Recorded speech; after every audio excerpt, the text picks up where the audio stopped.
I'm Thom Brodeur, CEO of the Miss USA organization, and this is my interview with the Pageant Project.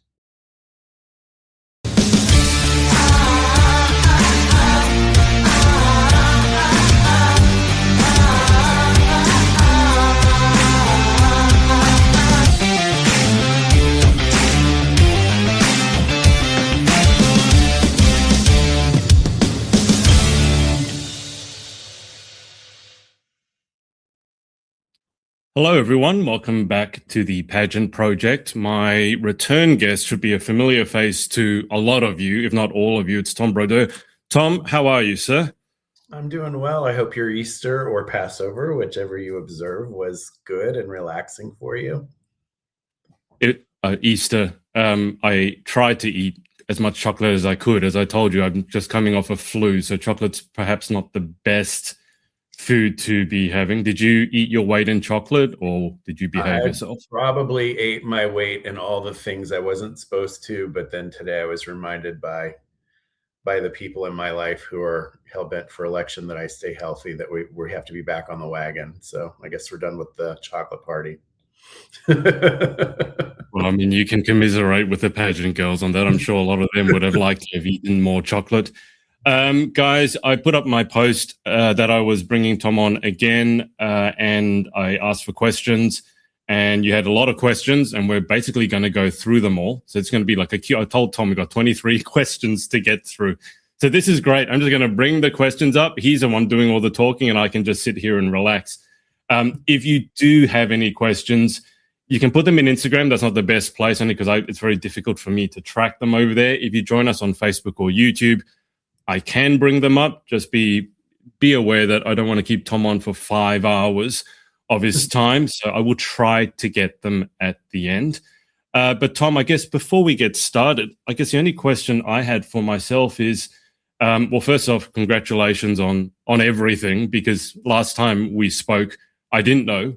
A lot of people thought I did, but I didn't know that you were taking over, and then you announced it. And I was like, that's very cool.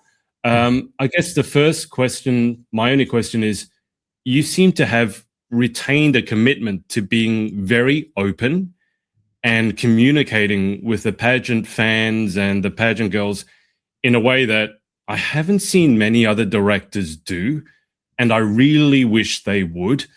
And even in terms of getting in the weeds and commenting in social media. So is that a conscious decision you made? Is a communication and keeping those open channels of communication something that's at the forefront of your mind? Well, it is. And I think I stated even very early on when we took over Miss USA that one of the things that I wanted us as an organization to lean into, and it's a core value of the organization, is being reliably responsive.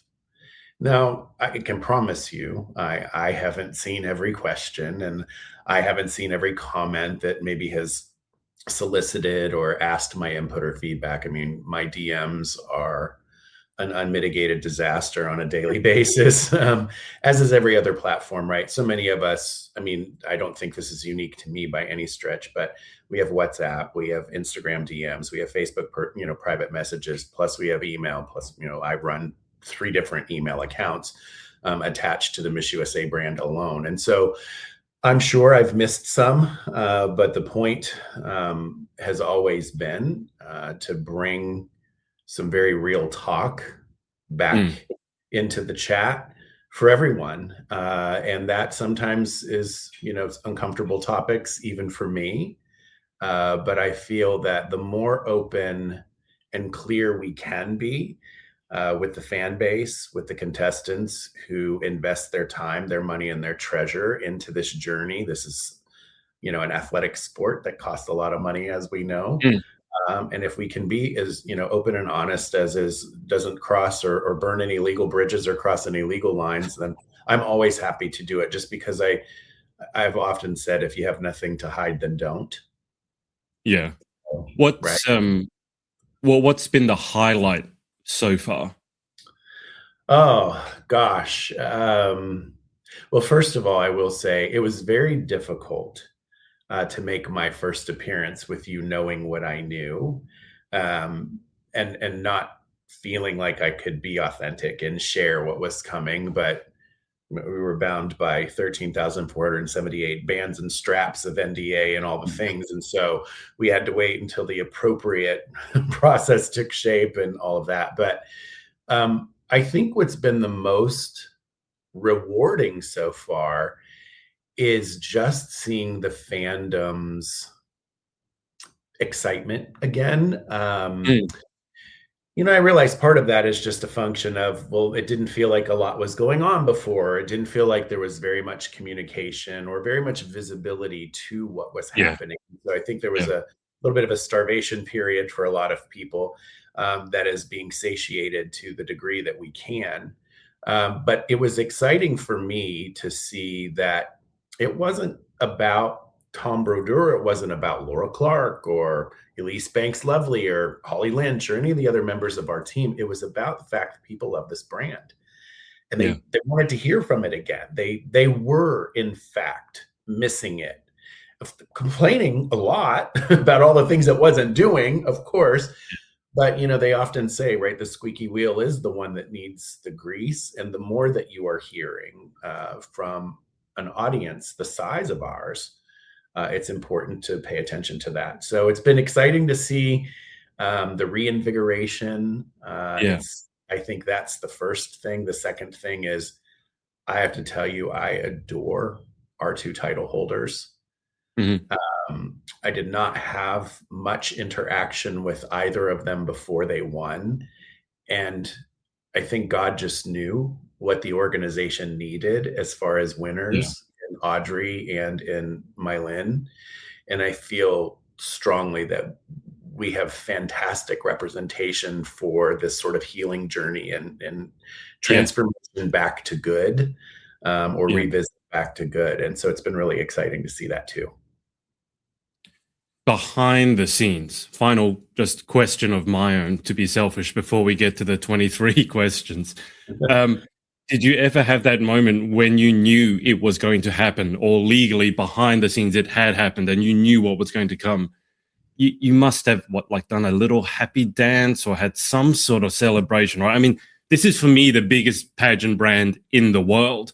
And so to know that you're going to be the head of it, even if you can't publicly announce, there must be some excitement, right? It was very exciting, but I think, and I credit this to my being raised by a military parent, I think I immediately went operational. So I had that moment where I was like, yes, this is happening. And then I immediately went to, okay, deep breath. There's a lot of ground to cover. There's a very little bit of time to cover it. And the hard work isn't the announcing and letting everybody clap for you. The hard work is actually doing what you say you're going to do, so that clapping and that applause actually turns out to have been the right thing. Yeah, absolutely. Yeah. All right. Thom, are you ready for your 23 questions from our audience? So. I hope I am. I don't know. All right. So you can plead, what you Americans say is plead the fifth, isn't it? If you don't want to answer one of these. So guys, I've tried to collate them as best I can and then put them in some sort of order, but bear with me. All right. So here we go. So the first question is, how is marketability judged? What makes a contestant stand out, and how can she prepare for it?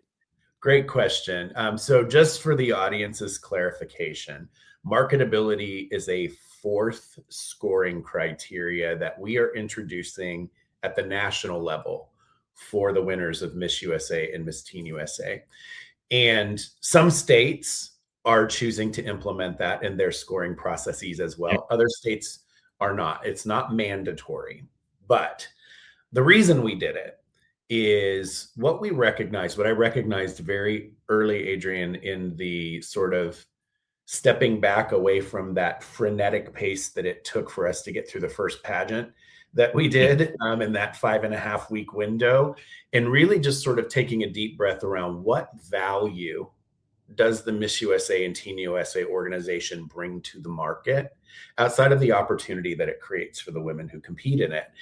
And what I figured out very quickly is we have one of the largest nano and micro influencer networks of women aged 15 to 45. Yeah. And more brands are starting to steer away from mega influencer contracts, mega influencer brand deals. And what I wanted to be mindful of in this next phase for Miss USA 2026, Miss Teen USA 2026, was that we really tap deeply into what makes a brand ambassador, not just for our brand, but for any of the partners, sponsors we bring Mm. along, or the Mhm. brands that are proactively reaching out to us. Our appearance manager and one of our co-national directors and myself probably receive a half a dozen inquiries a week Oh, of brands that great. are interested in partnering with us. And so what I wanted to do was make sure that we actually folded into the scoring criteria. Yeah. What does that look like? And so for us, what that looks like and how can a young lady prepare for it, it comes down to how you photograph, how you telegraph, and telegraph to me is how you communicate when you speak. So some of the requirements that are being folded into both the state pageants that want to follow this criteria and ours at a national level is there's video content that's required of the young women so we can just hear from you. I don't need you to memorize your platform and tell Mhm. me your 3 points of light and what you're going to do in the first 90 days. All that's nice and that's important. And you'll get to that with the judges when that opportunity comes. But I just want to know who you are. And I'd really Yeah. like you to sort of unpack yourself and take the veneer and the shellac away and just let people see what they Yeah. can connect to and what's relatable. And then the other piece of it, of course, is, are you photogenic? Are you telegenic, telegraphic, a good communicator? And then it isn't about, and I know this may be a future question, and maybe we'll knock out two birds, one stone here.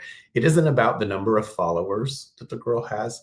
Okay. It's about the engagement that she Yeah. has with her followers, or how committed are the people who are paying attention to you on your social media? How committed are they to what you're sharing with them? How Yeah. committed and involved and invested in you as a person are they? That is what translates to our brand partners a value that matters to them. That's great. Because I was going to ask, because you mentioned nano and micro influencers. So it's really not about the follower count, it's about engagement. So when you say engagement, you're talking about likes, comments, shares, things like that. All of that, anything that has to do with somebody taking the extra effort to communicate further or advance further what you've shared with them. Yeah. Great.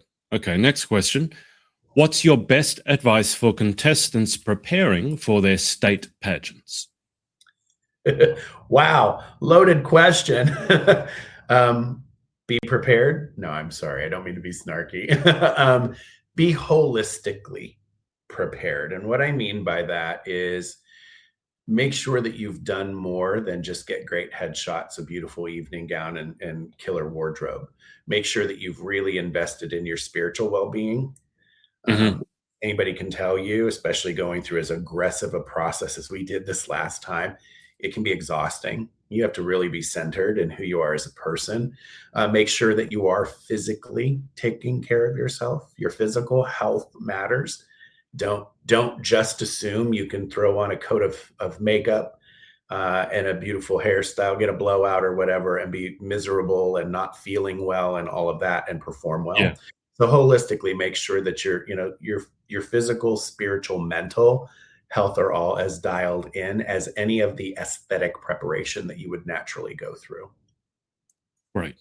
Okay. The next one is about scores. So, will contestants ever be able to see their scores? Now, I don't know if this meant live at the event or after the fact as feedback, but maybe if you can just go over the general gamut.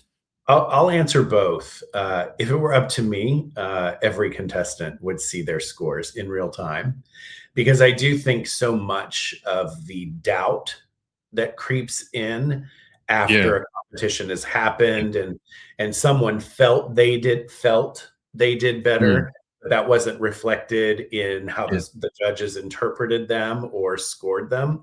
I think it squashes a lot of rumors. But I will also say on the flip side, it can also hurt people's feelings. And I do feel like Mm. that is one of the reasons why there has been care historically and not just willy nilly. Here's your scores. Because there are times, regardless of the instructions that you give judges, and we all do, that they will score you low if that's how they feel. Yeah. And sometimes the challenge I've seen, having judged about 180 of these in my own lifetime, sometimes the challenge I've seen is someone gets fixated on that one judge that gave me a 6 Yeah. instead of the 4 judges that gave me 8s and 9s, and they get lost in that data point, and they don't focus on the what matters more than that. But if I have my way, there will come a time where transparent scoring across the board exists. But to answer a more pointed question, we have already started to test technology so that we can put live on the screen during the broadcast and during the shows themselves the Yeah. scoring like you used to see back in the 90s and the early 2000s, etc. Yeah, that's something that we discuss in the Pageants and Tangents podcast. And I know Morgan said that she'd love to see live scoring up, and I've said similar things. I just think about the Olympics. If you think about like gymnastics or figure skating, and the scores will be flashed up on the board within minutes of the person performing. Yeah. And I think, people can get hurt. I certainly understand that, and sometimes judges can be mean or perhaps not communicate why they gave the score the best. And look, some people are just not receptive to getting maybe criticism. But I think the transparency issues go away a lot if we Yeah. can have the transparent scoring, and that's probably worth a lot in the current climate. Couldn't agree. All right. So, what stands out most in an open call video? And perhaps if you can give the context as to what open call is and why there's a video.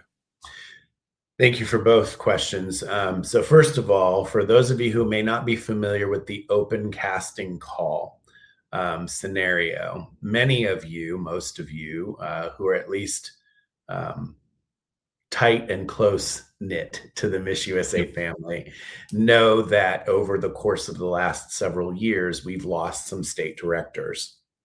What my team has decided to do to sort of keep equilibrium in the system for 2026 was to allow everything to sort of stand still or stay in Yep. place. So we have not proactively looked to replace any of those vacant states that were without directors with new directors. We have not looked at all at replacing anyone, candidly. Our goal and objective was to just come in, pave a new road, get everybody sort of reset on a Sure. baseline Yeah. of let's put some pH balance back in the water so everybody feels Yeah. like it's safe to drink it, state directors as well as contestants, sponsors, partners, all the rest. So what we're doing with these open states is we are going to host another open casting call. You all saw that last year, and what that was 8 states, 2 titles each, the teen and the miss, Yep. were opened up to an open nationwide casting, and we received 300 plus applicants for those 16 spots. The same will be true of this year, though this year the open casting will likely include additional states because there was Right. some transition very late last year before we Yeah. took over Miss USA. So the Greenwood states are currently an open discussion about possibly being added to that open casting. And if for any reason, if there are any other state directors who choose to do something different than stay with the Sure. organization in 2026, we'll have to consider those as well. But as far as what stands out most, I feel like this is almost a boring, but it is true for me and for anyone on our team that's looking at this, and certainly the judges there will be another independent panel of judges that go through that same process as they did last year. Will be the same this year. Different people, same process. But Yeah. I feel like being yourself, just being who you are, Mm. truly being real, not coming to that video with the intent of overselling polish. Just tell us who you are and why we should care to want to get to know you, why you want to see yourself on this journey. And the honest answers can be, I've always dreamed of being Yeah, Miss yeah. USA or Miss Teen USA. Another honest answer could be, I've never done anything like this before, and I'm daring myself. I'm Mm, investing in myself, and I'm believing in myself, and I'm hoping that maybe it'll work out for me. Maybe this mm. first shot at bat makes me a baseball player when I'm done, or whatever. I think it's just important to be truly who you are and let people see that. Too much, again, you should always present yourself well, but too much Yeah. rehearsed is a red flag for all of us, judges included. So be mindful that being real means being prepared, but being clear about who you are. Show us that part because that's what we really want to see. Can I just ask a follow-up question quickly, Tom? In terms of production values, I ask this because during COVID, I was judging Miss Earth and they had the girls send in videos. And if they're from Thailand or the Philippines or Venezuela, they have, I don't know how big their team is. And so the videos looked very glam. They looked like mini Hollywood productions. Whereas our neighbor here in New Zealand, they had just gone straight back into COVID. She had planned a shoot, but none of it could happen. So she had to film her Miss Earth video using her iPhone and I think her flatmate. And obviously the production value wasn't as high level as the Philippines or Venezuela, those traditional pageant powerhouses. So how much does the production value of the video play into it? So the production value is not scored. And we're very clear about that with judges. We also recognize that not everybody has Yeah, a captcha skill set or a cap cut skill set or a yeah, studio skill set or I can make Canva do 37,422 things you can't do. And so I want to be so clear. That is not a criteria because here's the deal. Anybody who's ever served in the media as a news anchor, a reporter, or whatever, all that work gets done for you anyhow. yeah. So I think it's just, again, it's important that we get to see who you are and we get to connect with you as a person. I wouldn't worry about if the backdrop is a curtain, a wall, a piece of art, or some fancy location somewhere in your neighborhood. I wouldn't spend thousands of dollars producing an Right. open call reel. I just wouldn't do it because I just don't think it's necessary. Great. That's great to hear. All right, next question. How important, I mean, this is one you could probably go on for hours and hours. How important is social media for delegates today? It's important. It is a calling card. It's a modern day business card, for lack of a better way of describing it. But I go back to, but we're not into follower counts. We're more into, can we tell anything of your story, of who you are as a person? Does what you show tell us something? Yeah, And can we learn anything from about you from what's there that you might not always have a chance to talk about, or you may not always take a chance to talk yeah, about? yeah, I mean, so many, I mean, every one of these young women, whether they're a teenager or they're Shantea McIntyre, a married mother of four, running two companies at 43 years old with a whole different dimensionality to her life than a younger woman, sort of competing here. You all have things that make you unique and special. And so much of where we live nowadays is in digital environments. So just make sure that we can see some of that. Just make sure that we can learn a little bit about who you are. right. Okay, so this one's a big one. What's causing delays in state dates, and what's the latest on open casting eligibility? Loaded question. Delays in state dates. So I think I mentioned part of the pH balance in the water that we sought as a leadership team was just to let everything sort of stand still, not Yeah, change anybody, not take anybody out of the organization, not put anybody new into the organization. So all of the state directors have been offered what is called a standstill agreement. And so what that does effectively is that allows them to operate on whatever prior agreement they had with Right. the organization. Whether that agreement was issued by my predecessor or that contract was issued by JKN Universe or whoever, it would allow them to move forward under the protection of what that contract Sure. was. Not everyone has felt comfortable signing those. We've had citations of, well, we don't know what's going on with the Miss Universe organization. So how can we trust that a Miss USA is really going to happen? Well, you can, because we did it last time and we're going to do it again. But Yeah. I mean, that's my word for it, right? And so Sure. you can either take that information and trust it or not. Now, I'm proud to say the vast majority of those directors have said, yep, sign us up. We're gonna keep moving. You all came in and you made deep investments. A lot of money went into making sure 2025 happened. And we trust that you'll be here for us in 2026. And those that have not gotten comfortable with that yet, that's up to them. That's their time horizon and their timeline. And I don't judge anybody for any of the decisions that they're making at this point. But those delays are not the responsibility of the national office. Those delays sit directly with those people who are making their decisions or comfortable or are not comfortable making decisions to move forward one way or the other. But as far as open casting eligibility, there are no state residency requirements for open casting states. The age range, marital status, parental status restrictions that have been released and have been practiced under or whatever are the same, just as they were the last time.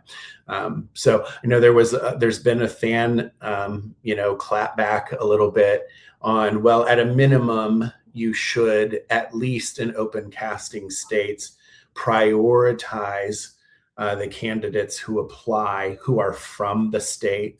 But in the case of last year, Adrian, with the 8 states we had 5 states that did not have applicants from them at all. Wow. Okay. So those states, generally speaking, wouldn't have had a representative that had a residency relationship with that state had we not loosened up the eligibility requirements. Right. Okay. So you've covered a bit of this one already, Thom, but just in case there's anything extra, will eligibility and residency rules change or become more standardized? Because I guess this could apply to actual state pageants as well, not just open call. Yeah. So yes, in 2027, expect when new and improved state director, contestant, and title holder contracts are released by our organization, when the standstill process that governed 2026 is over, we will be returning to more standardized eligibility rules and regulations. Unfortunately, there tends to be a longer tail to legal implications against these things when those rules have been broken or haven't been adhered to or haven't been followed consistently. And that was the case for the prior 2, almost 3 years to us taking this over. So once we get all of that smoothed out, which is in real time, has been happening since we took over last September, in 2027, you can expect to see some normalcy come back to some things that maybe haven't felt so normal for a while. Could returning contestants or fast track events be part of Miss USA's future? Now, I think by returning contestants, they meant people who had been at Miss USA before and maybe could compete for a different state. And if they won, I guess, compete at Miss USA again. So could that be part of the future? And fast track being, I guess, more like the Miss World version of things where you have, fitness events or talent events, and the winners of those go straight through to finals. Yeah, so both are great questions. And I know this has long been a fan request, a repeated fan request, because we get to see this happen in other countries. And we just happen to be one of the holdouts, right? I think the right answer for me to give you right now is yes, all of that is possible. My vision is a little bit different, though, in that I feel one of the most strategic things this brand could do is to create reality, game show, docu-follow content ahead of the live event, after the live event. When I think, Adrian, about the blessing, one of the biggest blessings of this brand is it has 75 years of IP, of Mm, intellectual property, mhm. stories that haven't been told, mosaics that haven't been shown, needles that haven't been threaded. So much depth and richness of content exists here. I think one of the analogs I use all the time is the reason people care about the playoffs and the Super Bowl so much is they get to watch Monday night or Sunday night football for 12 to 16 weeks leading up to Yeah, everything. They get to attach to the league. They get to attach to the team. They get to pick their favorite jersey. They get to pick their favorite players. And they get to work through that journey, including the disappointments when those folks don't yeah, advance from one tier yeah. to the next to the next. I'd like to see us have more of an always on content Mm, mhm. flywheel for the Miss USA brand that creates opportunities like these that are being described, but may not be exactly what is being described. So it may not be that Alexis Lumens, who was second runner up at Miss USA X number of years ago, comes back and competes to represent a different state at Miss USA. But maybe there's an all stars show Yeah, where yeah, there's runners up from across the decades.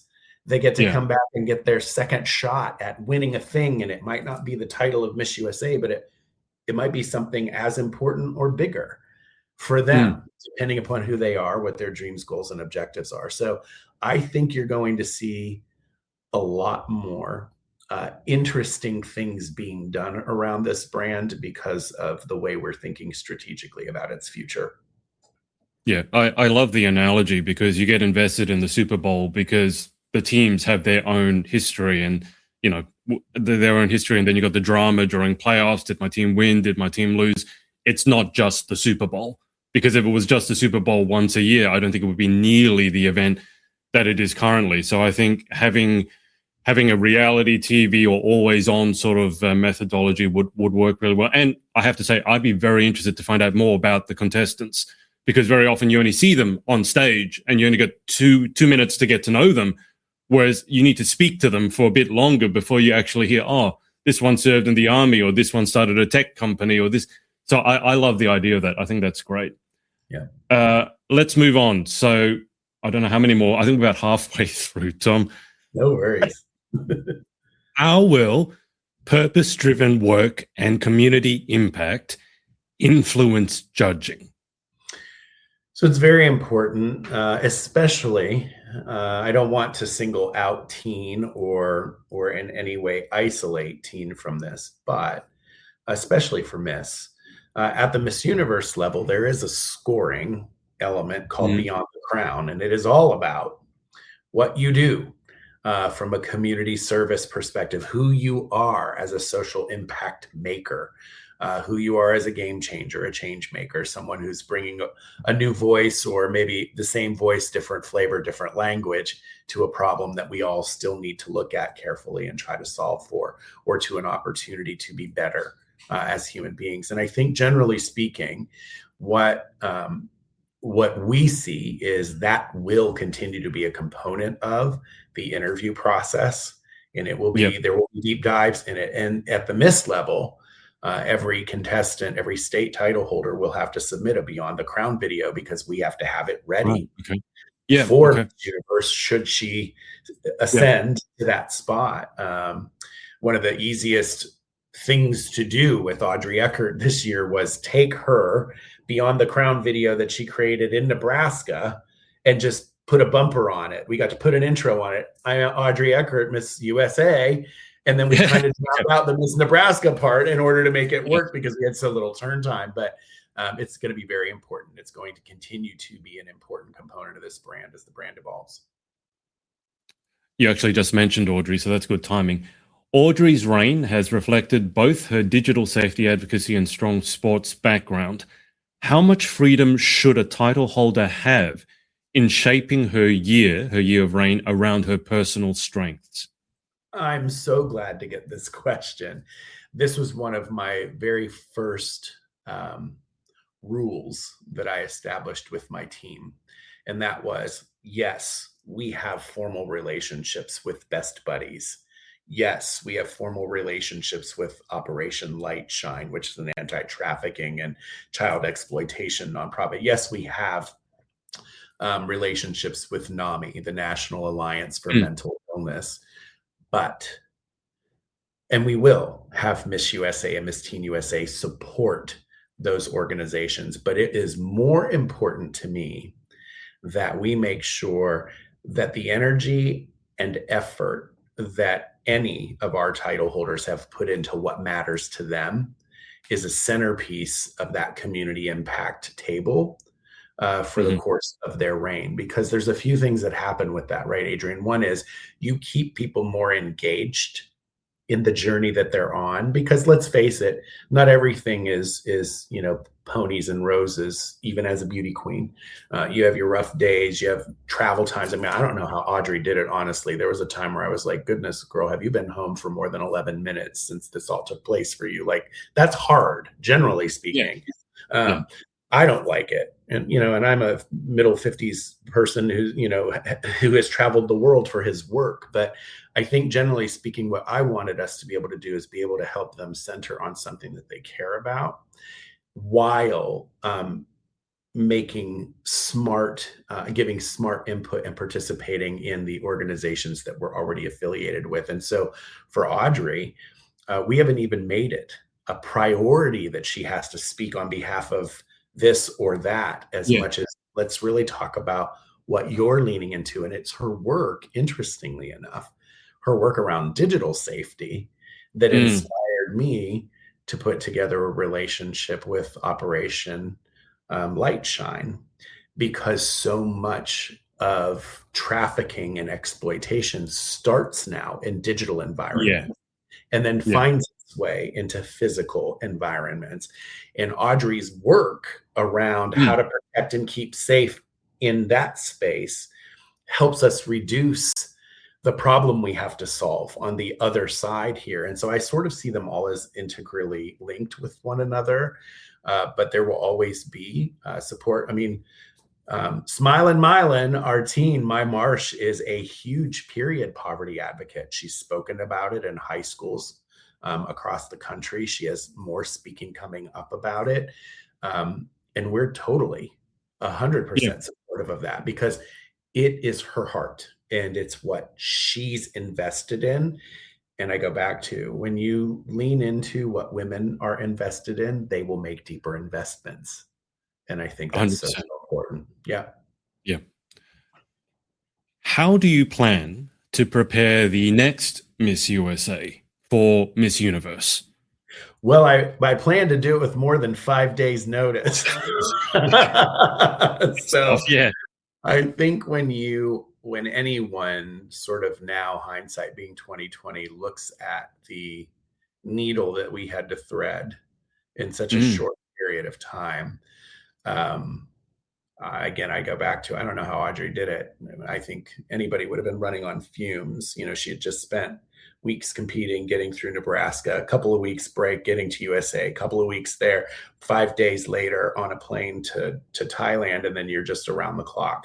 But mm, our preparation team is big, and now with more time, we've already started to pre-plan a variety of things that will help us, I think, um, do as good of work as anyone can do ahead of time. yeah. And the good news is, with Miss USA being crowned at the end of August, we'll have the full month of September and October. So we'll have 60 whole days, maybe a little longer, to really help get her prepared and packaged in a meaningful way before she heads to San Jose or So San Juan, just right?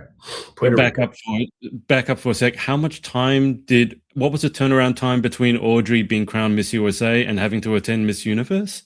6 days. On the sixth day, we flew to Thailand. Yeah, it was awesome. And you might Oh, remember, Adrian, I flew there. Our yeah. travel companion had a family issue come up, and so she couldn't go. So I flew there, sat in the airport for 4 hours after I delivered her to Miss Universe, and then got back on a plane and flew home. So, and then 12 days later went back and did it all over again. So the good news is that mania won't be a thing for us this year, and we're Okay. also not flying halfway across the world, so that's also a bonus. So. I don't know. I don't know how you did it, but sometimes it's better to not wonder how you're going to do it. Just say yes, I'm going to do it, and then you figure it out And you afterwards, just right? do it. Yeah, build the plane, put the wings on it on its way down, kind of thing, I guess. Yeah. Yeah. Will Miss USA return to television with improved production value? Now, I mean, this has been a very common question, and I think the assumption. I mean, I'll let you answer this, but I do want to say that I don't think being on a streaming platform or even being on YouTube, for example, means you have to have terrible production value. So I will preface it with that. But I mean, question over to you, I guess. Yeah. Well, first of all, my feelings are never hurt about the improved production value comment. There were loads of things we learned at the 11th and a half hour when Yeah, sometimes it's too late to plug a new thing in or unplug an old thing. And you just kind of have to roll with what you have. So I'm never disappointed about that kind of feedback. But yes, yeah. Miss USA will be returning to television this year. I can't disclose just on which network yet, but it is happening. So. That's big news. That's going to be exciting. But Just that's That's my may favorite. My favorite part of our opening number song. Just keep watching. yeah, So the Pageants and Tangents team will be happy to know about that. That we're making a yes. return to television. How is Miss USA responding to the rise of AI in pageantry? It's a great question. So number one, as with anything, pendulums swing to the extremes, and Mm, pendulums always seek equilibrium. It is an immutable law of physics. It's just the way the world works, and it's the way life works. And so, all of us are overexcited, super excited, in some cases afraid, some cases terrified yeah, of AI. And I'm really none of those things. I see AI as productivity and efficiency tool based solution orientation, what I would call smart data layering, which is let's just keep making sure the data gets smarter so the outputs can be better, no matter what the thing is that we're yeah, applying it to. What I would love to see is I would love to see fewer AI created headshots. I would love to see fewer AI created, like when you're doing it for fun, that's yeah, fantastic. Like, look, entertainment's entertainment. I love a good comic strip like anybody else. But sure. when it is truly you that you're presenting, it goes back to the age old comment we've made for decades about headshots. Make sure you look like the girl in the picture, because if you walk into the room and I don't see an avatar and I see you, and there is a very big difference, that's a problem. Yeah, Also, don't use AI to cheat who you are. Use AI to enhance what you want to say, how yeah, you want to say it, how you want to bring it forward. Much like plagiarizing somebody else's work, you can't mm, just dump a bunch of stuff into Claude or Perplexity or ChatGPT. I mean, I have people that are grown adults around this organization that ChatGPT is their lawyer, and I feel bad for them because ChatGPT is not a good attorney. yeah, It's one of the things where you just have to be mindful of the value that you can extract from a thing, and it's meant to elevate. It's meant to mm, make something already good better.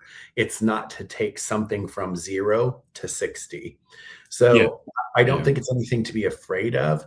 But I go back to, and there were several young women that were asked this question at Miss USA and Miss Teen USA in the top 5, and I thought some of the answers were remarkable.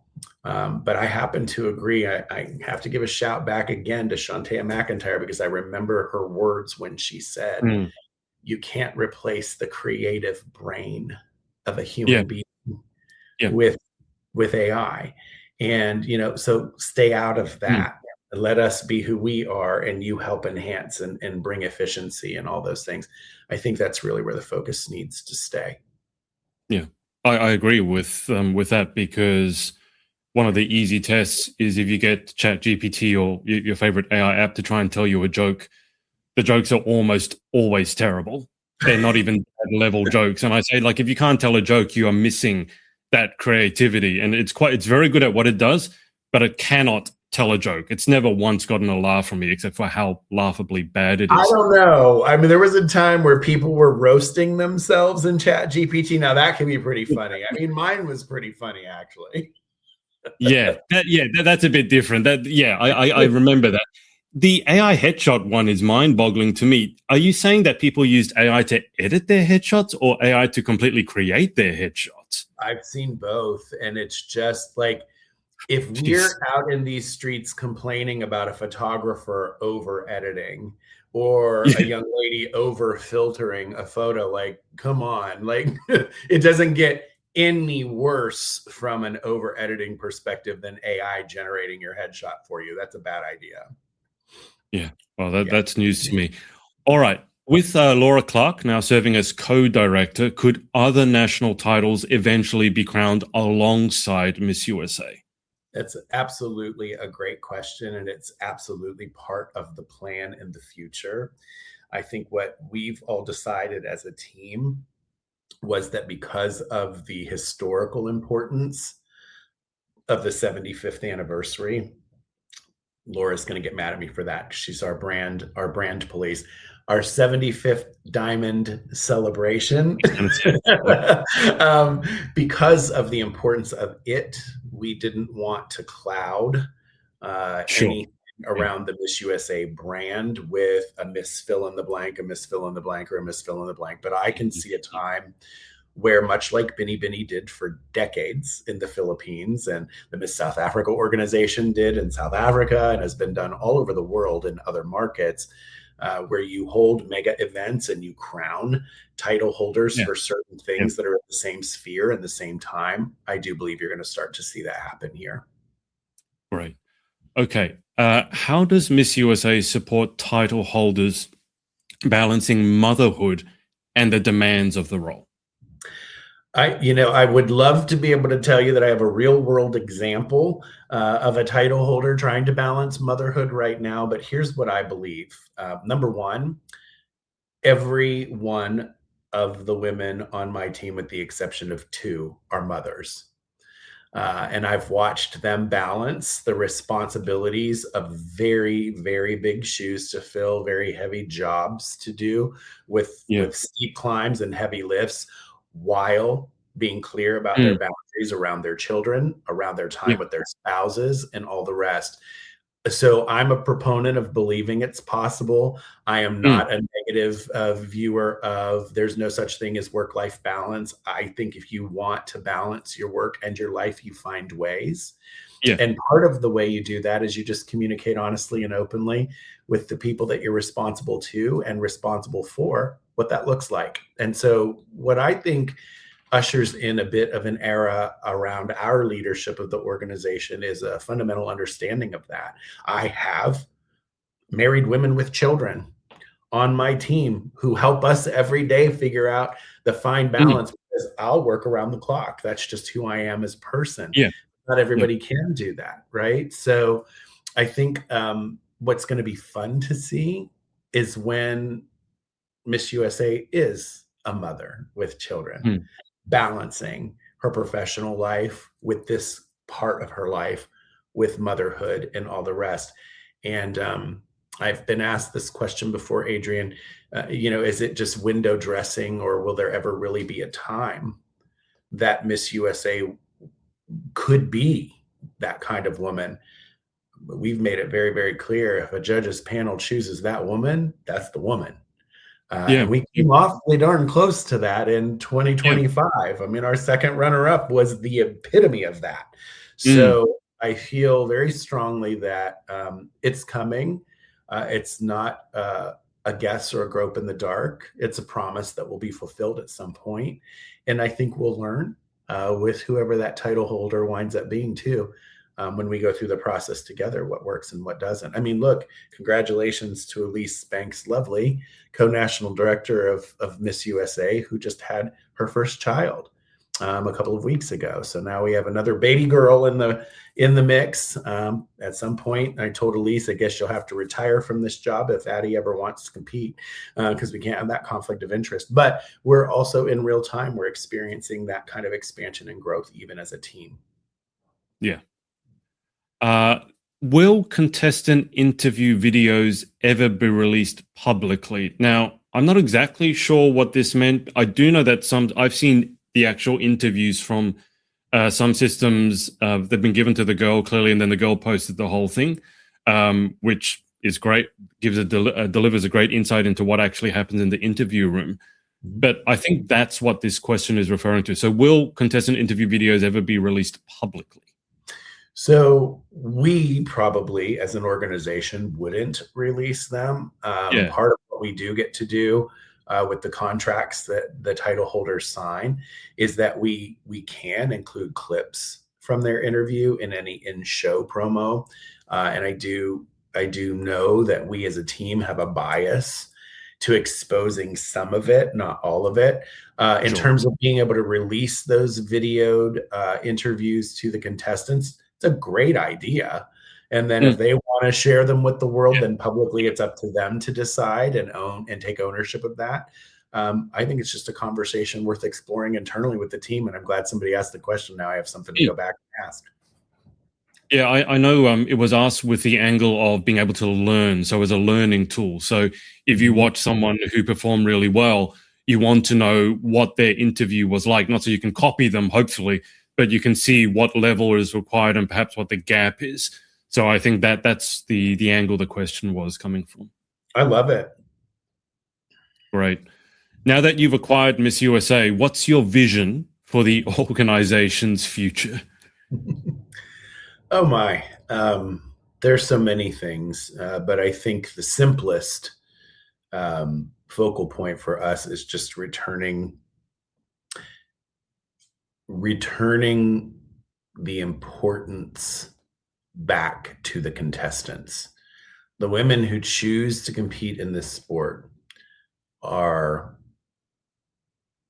it is a requirement, an absolute table stakes base case requirement that we form everything we do around that body.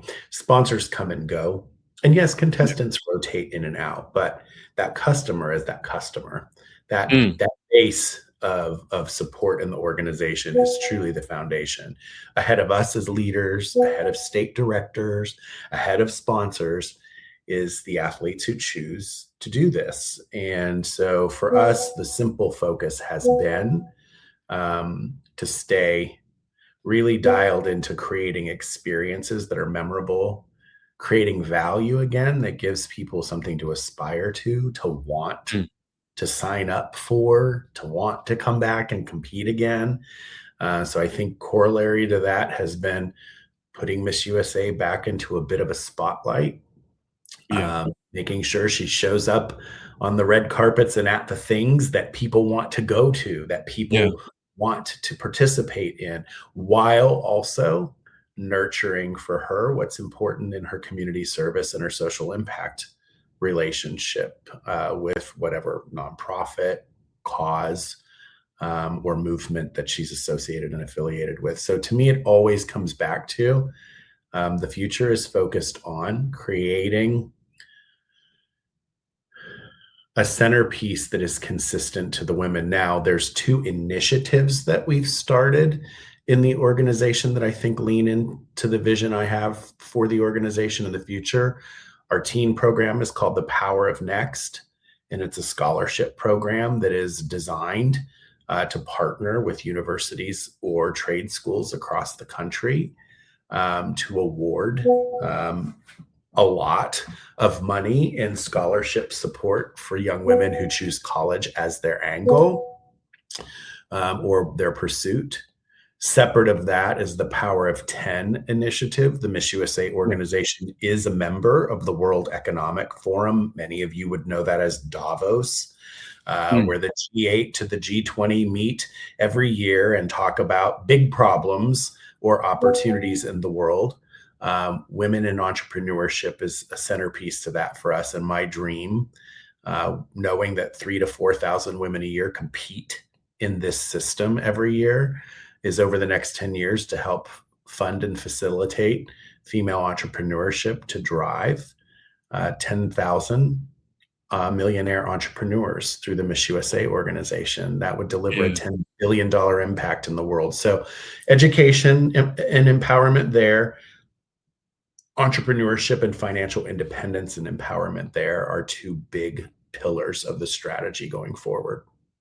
Yeah. I saw your announcement, if I'm remembering correctly, about both those initiatives. And I thought that was, I mean, red carpet is a given. You want Miss USA to be a brand ambassador and to be, A-list celebrity.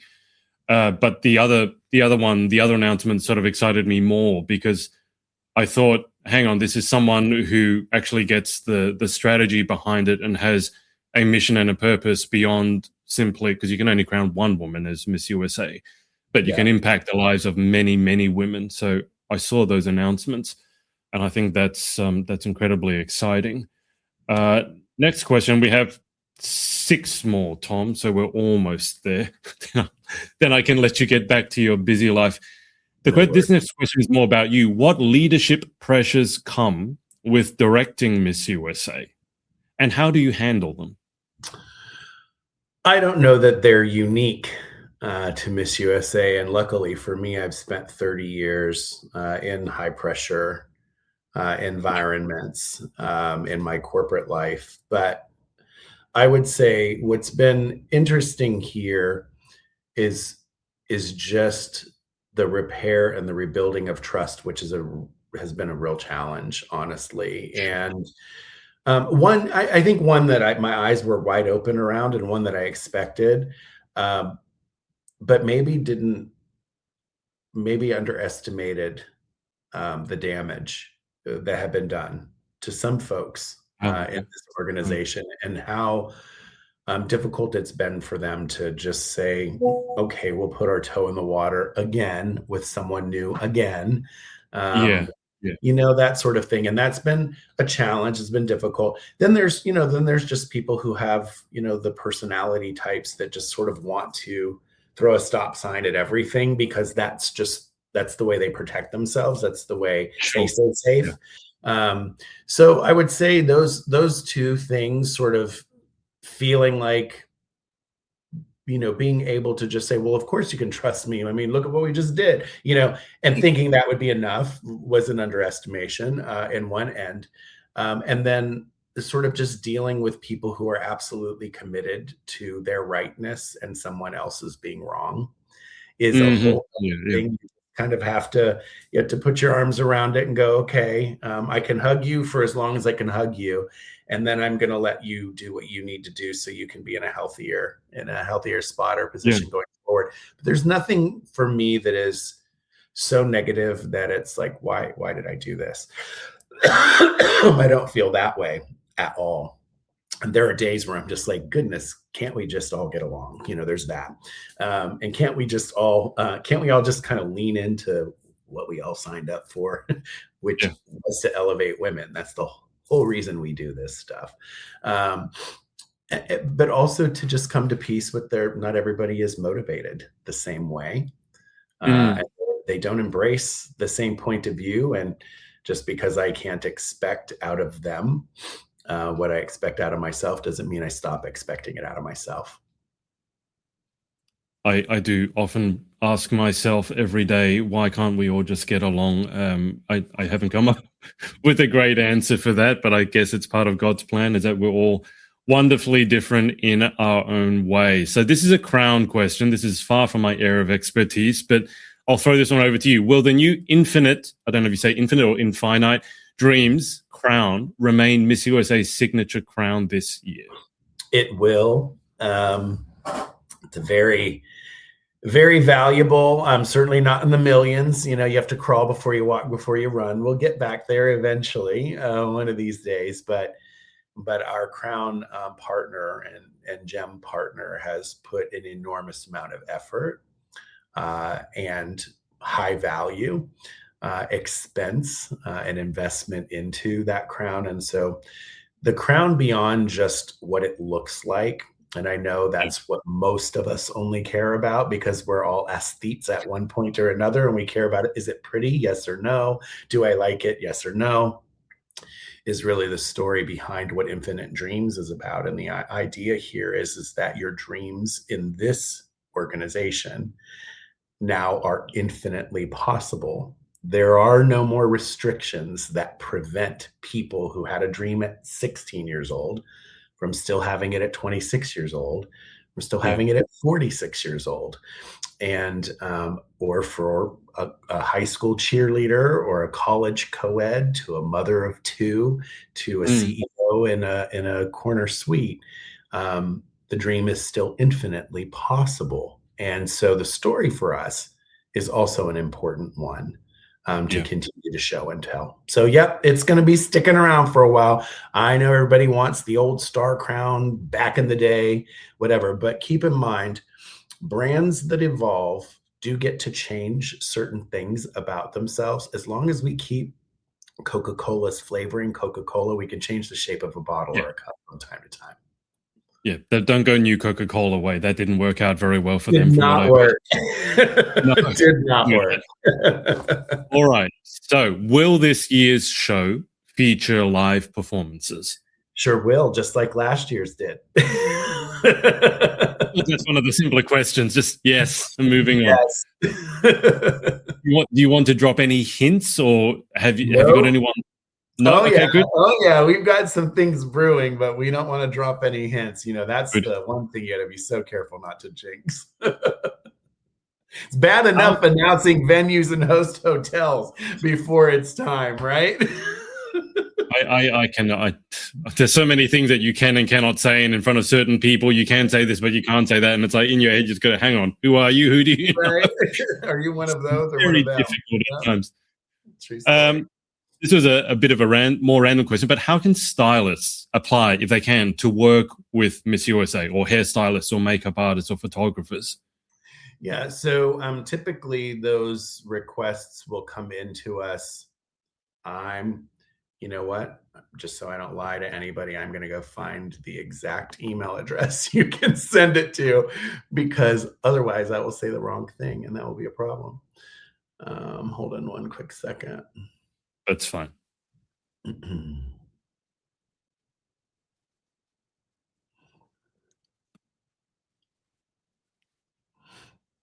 You can send those requests into marketing@missusa.com.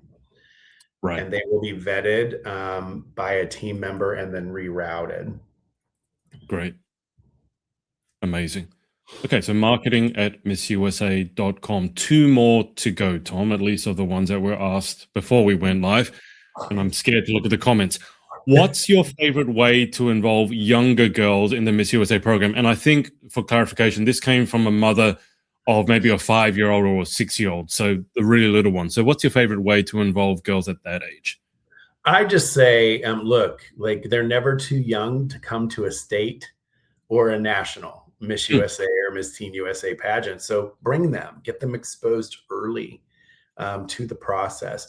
We don't have a juniors and a young queens platform just yet. And I struggle with whether or not that's a direction we should go, or whether or not a partnership with an organization that already does a great job in that space feels to me like a smarter thing to do. So that way, brands that have built their energy around that cohort development are able to continue to do their thing while becoming an exposure point or a pipeline in to the Miss Teen USA and Miss USA organization. So I would just say, anytime you have a chance to take your 5-year-old, your 10-year-old, your 12-year-old to a Miss USA or a Miss Teen USA state or national competition, do it. Just the excitement of it alone will be one thing, but what they learn and what they observe, because kids are sponges and they absorb a lot of really good things, will be valuable. Okay. So, guys, I have one more of the pre-written questions here. And then I'll just go quickly over to the comments on Facebook and YouTube. If you're watching on Instagram and you've dropped a question, I will circle back to them now, but I can't keep an eye on both. And Tom, that I got a separate screen over there. So if you have any questions and you're watching on the Instagram live stream, Tom can't see them, I can't see them. If you ask them again now, I will try and put them through to Tom if we haven't already answered them. Okay, so Instagram people, put your questions in now. So final of the pre-written ones, Tom, question number 23. If Miss USA were a superhero today, what would her superpower be? Relatability. I think we have one of the most relatable Miss USAs we've maybe had in a very, very long time. Audrey Eckert is one of the most genuine, real, what you see is what you get, what you hear is what you trust, what she says is what she means is what she says. And I feel like when you strip back all the layers that we put on ourselves as we grow up through anything, a sport like this, an organization like this, sometimes you bury the things about you that make you so remarkable and unique because you grab a coat from that person, you grab a scarf from that person, you grab a hat from that person, and instead of knowing that hat belonged to her and that coat belonged to her and that scarf belonged to her, you take it on and you lose parts of yourself. So I think relatability would be the superhero quality. And I think we have a phenomenal title holder who is exactly that. She's just as relatable. It was the most humbling thing to hear. And it was cute and funny all at the same time. When Audrey was at the Oscars, at the Elton John party, there were reality television stars who would point and go, "That's Miss USA," and walk towards her to get their picture taken. And Audrey in her brain is like, that's a reality show that I watch every other Thursday, and I love that person, and I can't wait to go find them. And it was just this opposite of that. And it's that relatability, that sort of thread of kindness that sits at the core of who she is as a person that I just think is really, it's one of the things I want to see continue to happen with this brand over time. Can I just ask a slightly tangential question? Did Audrey know who Elton John is? She did. We're not all as old as I am. I know who Elton John is. You do, but I don't know if she would. She did. That's like a few. Okay, great. Question over from Facebook from Lydia. How do you pour into yourself as someone pouring into so many others? And then the second question is, we kind of covered this with married women, but do you feel Miss USA is ready for normal bodies, curvy / mid-size on the national stage? So number one, how do you pour into yourself? And number two, the normal bodies issue question. That's a great question, Lydia, and thank you for your sensitivity to it. I'm probably not great, honestly, at pouring into myself the way that maybe I should be, but I do have a really good, better half who will drag me away from the ball and chain that is my desk and my laptop and all the devices and get me outside. I love to hike.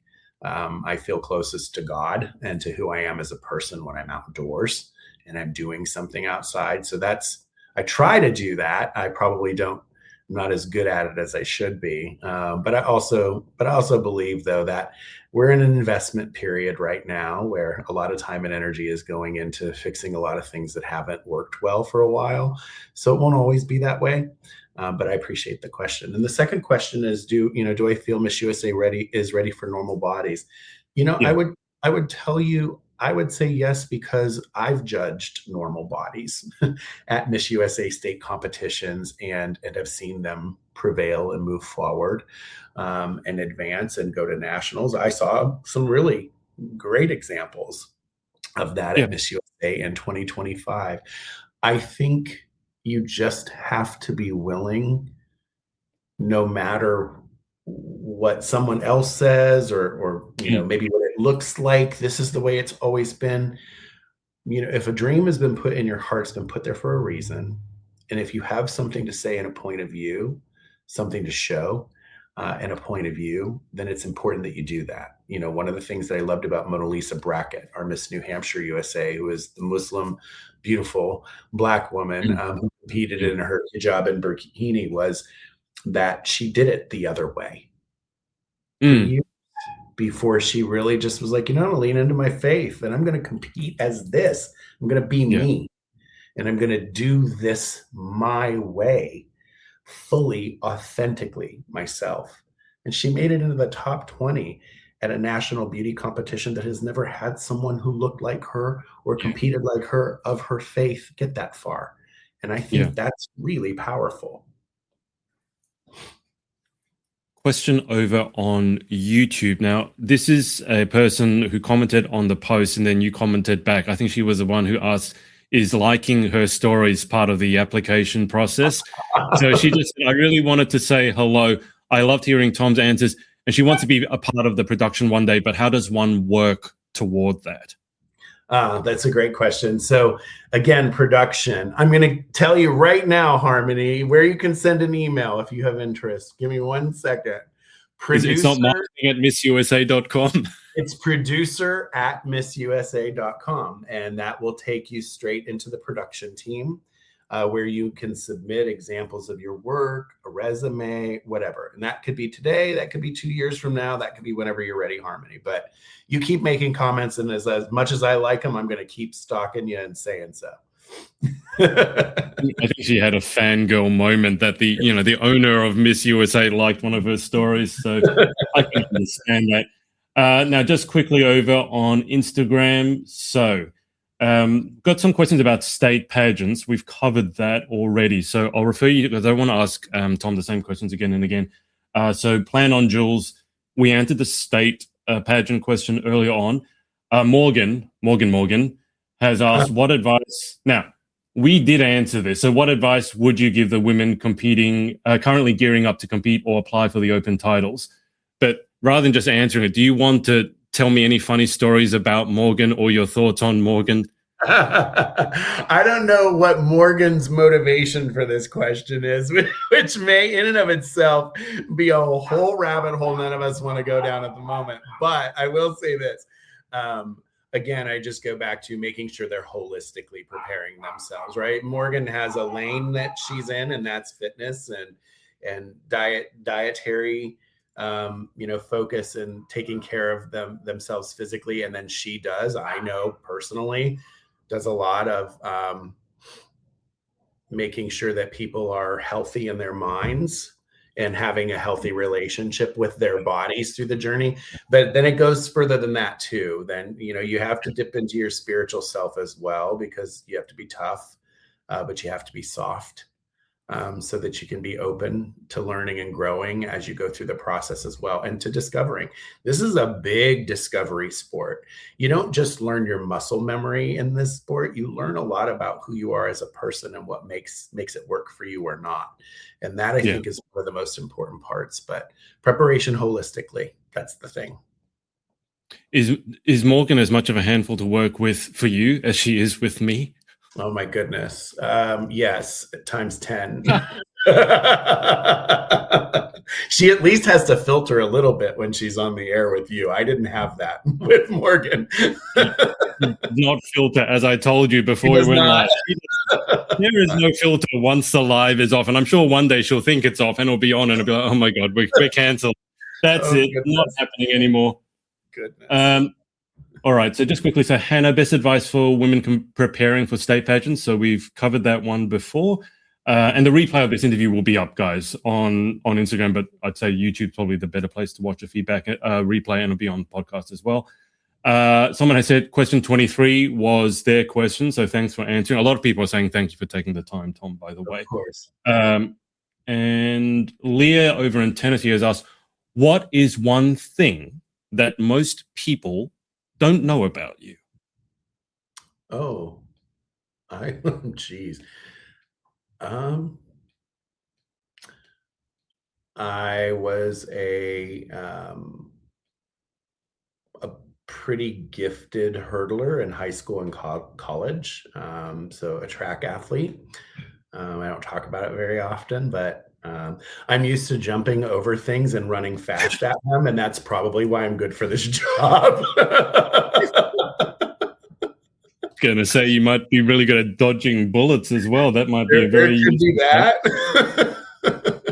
Could be I that. don't know if this is true or not, but obviously we descended into this part of the interview. The person who said you entered their number, they were number 23. They Hmm. also said one time Thom wore army pants and flip flops. I'm sure I have worn army pants and flip flops. I'm not sure the context, but No, yeah, there I is do no wear flip context. flops all the time. Army pants, well, they were camouflage. Yeah, I have camouflage pants and flip flops. I do. I'm guilty. Yeah. Okay. Morgan, in all caps, has told us both to behave. I mean, Morgan, you began. The Morgan, I pot told calling Tom the what kettle black. What? I was going to say, Morgan, I told Tom what you said about serving something, and he was quite shocked when I told him what you said. But it's like, I didn't understand what that meant. That must be a Southern thing. I don't know. Now, Plan on Jules has said, will the live be posted? Yes. I'll post it on Instagram, but I'd suggest going on YouTube. It's a bit easier to watch the replay. Oh, it was a Means Girls reference. Okay. Okay. I don't know. I know who Elton John is. Are we being called mean girls? Wait, what? What did we do? I don't know, Tom. Your guess is as good as mine. Okay, so we'll pause the questions there, guys, because I had Tom on answering for almost an hour and a half. Tom, I guess just over to you. Are there any like closing thoughts or closing statements or any like from Laura branding statements you need to make before she gets on your case before we wrap up? No, just a couple of things you guys are going to start to see this week. There will be more announcements that come out around the venue for Miss USA and Teen USA this summer, for the host hotel that will have all of the contestants and staff. There will also be partner hotels for friends, family, and fans. So there's overflow outside of the host hotel. Yep. We'll have preferred discounted rates, all the things that have been pre-negotiated for you. Some really exciting things we'll be announcing about some of the live event programming that'll be happening. We have some yacht stuff going on in Miami. There's some really exciting installations for folks and great experiences for the women. I'm really excited about getting as many of our legacy queens from 1952 to 2025 to come back.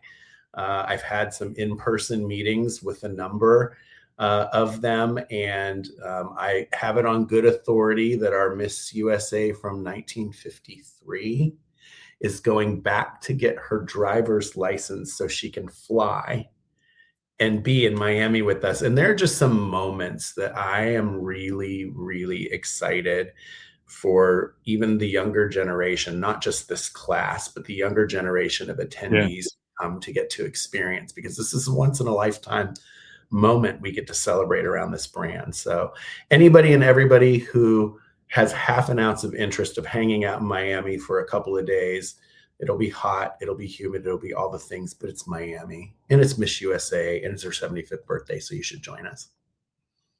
I will just say selfishly in closing, Tom, I mean, first off, thank you for your time. You've been very generous with it. And secondly, if the whole worldwide situation settles a bit, I would love to go over. I've never seen Miss USA, and I think a 75th anniversary would be a very good time. When should I plan to arrive, though? Because there's the pageant dates, but coming from Australia, I don't want to just see pageant go back. I don't want to do the 4-hour sit in the airport thing and then go back.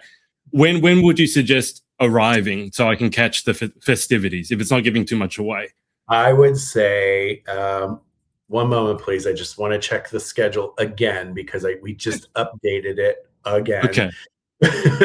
I feel like a good experience for you will be to be there. Get here on the 21st if you're willing to spend a week. Get into Miami August 21st. And then if you want, you can leave on the 29th, the day after, but you will get to be involved in just about everything that we're planning if you're there from that day forward. Yeah, because Morgan is planning on attending, and I said I'd be great to attend with her if she can behave herself. I was So going to that's say somebody's going to have to manage her, Adrian. You'll have to be the adult in the room. You haven't seen me in person. Maybe when I've had a couple of drinks, someone else will have to manage me. I think it might be up to Morgan's husband. It won't be up to me. That's awesome. We'll have fun, and if I'm there, I'll make sure to introduce myself and say hello. But thank you so much for your time, Thom. Again, I think just personally, I think you're doing an amazing job. I was so happy to see when you took it over that I thought Miss USA would be back on the right track, and that it's in capable hands to actually someone who puts the women first. And I don't take that for granted at all. But I think that's incredibly important. So best of luck with the future. Love seeing what you're doing. And I'll keep you on the line for just a sec whilst I hang out with the audience. Thanks to everyone for watching, and we will speak to you next time. Bye for now. Everyone. Thank you. Hey, thanks so much for watching.